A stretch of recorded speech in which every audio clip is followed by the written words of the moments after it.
tension this morning. I think I woke up on the wrong side of the bed. Not good, not good. But I feel better since I worked out, which is nice. Yep. Let me just tag everyone in here. We're talking about food during menopause. Let me just tag us in. This is going to be a really fast one today. So if you're here, buckle up. If you're watching this live or recording, take notes. We're going. We're going quick.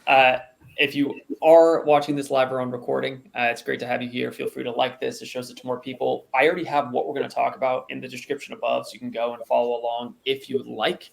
But today we're talking about how to eat during menopause. There's a couple key things that happen during menopause that we want to be able to, we'll say, perform actions to balance back out. So what was that first thing? I think we were talking hormone imbalance, correct?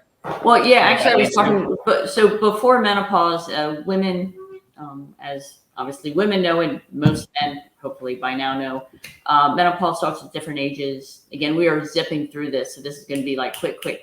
So get ready. Basically take notes or replay. So women, menopause starts at different times for different women, different ages, 40s, 50s, 60s, whatever.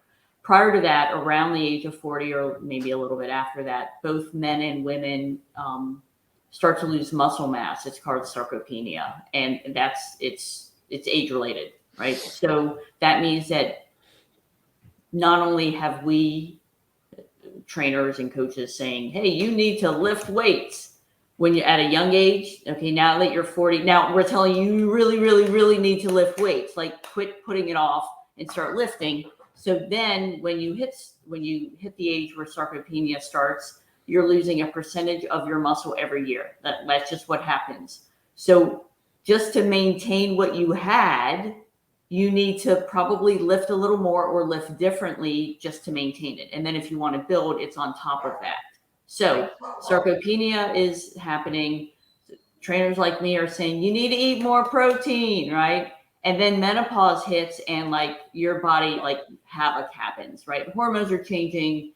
You're becoming more fatigued. You're like, it's all interrelated. So it could be because each woman may experience either different symptoms or different degrees of symptoms. So I'm not going to name them all right now, but fatigue, crankiness, hot flashes, lack of sleep, your hormones are changing, which are, it's affecting your cognitive enhancement. So your synapses aren't firing the way they used to. So you can get kind of fuzzy sometimes. And some women at that age become less active. So in today's very fast, quick, pointed podcast, we're not going to be talking about the importance of sleep, which is absolutely really important. We need it. I know. We're not going to be talking about the importance of fitness right now, which is really important. We're going to be focusing on nutrition. Yep. Makes sense. So, all right. So I'm going into menopause. I'm having these hormone imbalances. Maybe that's leading to me getting a little bit of a fuzzy brain. Even though I'm drinking enough water, I'm well hydrated. I'm a little fatigued. My fat loss is a little slower. What we can do is increase healthy fats. You wrote down, I won't take it from you. What can we do to be able to increase our I'm going to run cognitive function? And I'm going to run down this. So pull out your pencil and paper. And I'm not giving these necessarily in a particular order. Okay. I'm just talking. So everyone who's writing down, just because I say it first doesn't mean it's top. It's just coming out first. I'm just saying it first. So you need to increase your healthy fat intake. Remember that fats are calorically dense, which means a little bit of fat has a whole lot of calories. Okay. To increase your healthy fat intake, you want to eat foods like salmon, avocado, flaxseed, natural nut butters. If you are currently my client, we've probably had the conversation about natural nut butter and other nut butters. And if we haven't had that conversation yet, it's probably coming. It's coming really soon. So healthy fats contribute to hormone balance and improve cognitive function. Going again down the list, not in any particular order. We already mentioned protein, but even now, you want to prioritize with menopause as opposed to sarcopenia. You want to prioritize lean protein sources, chicken, turkey, lentils, protein powder. It helps with muscle maintenance, like you're trying to build muscle. I don't mean get big like Arnold Schwarzenegger. I mean actually have definition, so you look and feel kind of sexy, right? People can tell, hey, you take care of your body, that type of thing. Yeah. Protein also helps with tissue repair during exercise. Another is you want fiber. You've likely heard about all the important reasons why you need fiber even prior to menopause, but fiber does help regulate blood sugar. It helps keep you feel full longer. So if you are trying to lose weight, you want to eat a lot of fibrous foods. Anyway, along with that, iron-rich.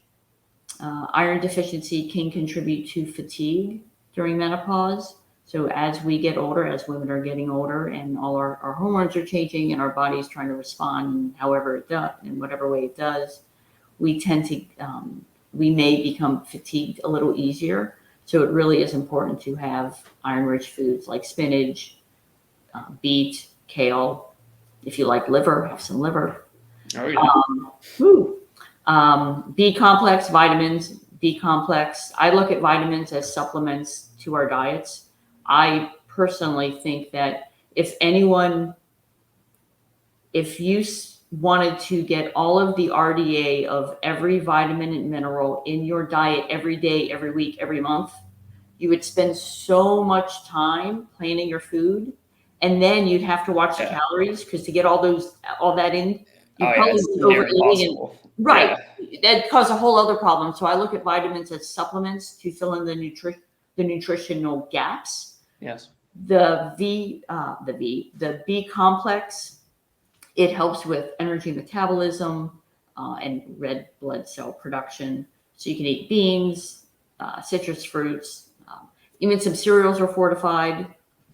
What else can we talk about? And I say this for last only because most women have probably had this conversation with their doctor.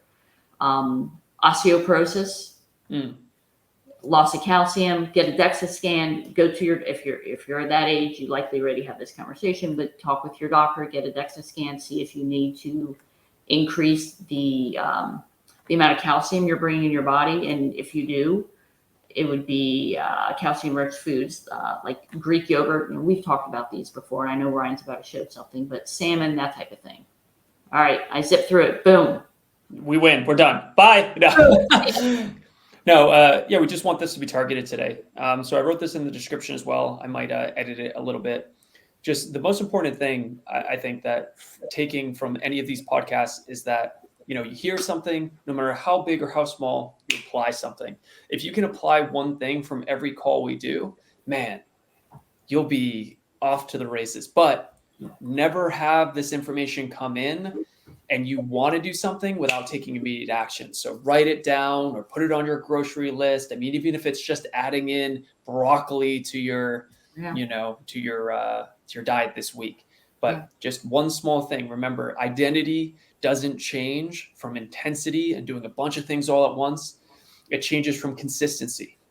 So it's more important that we make one small change and keep it going for months or years than 100 changes when they all just go away in a couple of months. All right. So make these changes, stack them. This is a great place to start, especially if you are feeling any of these: fuzzy brain, fatigue, slower fat loss. This is how you can start gearing nutrition towards we'll say more optimal health. And then of course we can talk sleep, we can talk water, all that stuff, but this is only about foods. So do that. Don't want this to be too wordy. Anything else you want to add to this, or is that something? No, just to reiterate, consistency is key. Take one thing, try it this week. Once you feel pretty confident that that's becoming a habit, habits take longer than a week, but you know what I mean? Then add something small. Most people can't make a whole lot of changes all at once. So set yourself up to succeed. Definitely. Patricia says, great topic. Thank you. Have been researching this. Yes, it's a great topic. But that's it. Best is yet to come. Oh, wait, we have one more. I think this was Patricia. You mentioned nut butters. Which nuts are recommended? What's more important from my perspective is that it's a natural nut butter, not processed. So natural means that if you don't look at the front of the label, don't look at the front label. Turn it around, look at the ingredients. A natural nut butter should have either 1 or 2 ingredients. The first is going to be the nut, whether it's peanut or almond or cashew, as examples. The second, it may include salt. Doesn't have to, but it may.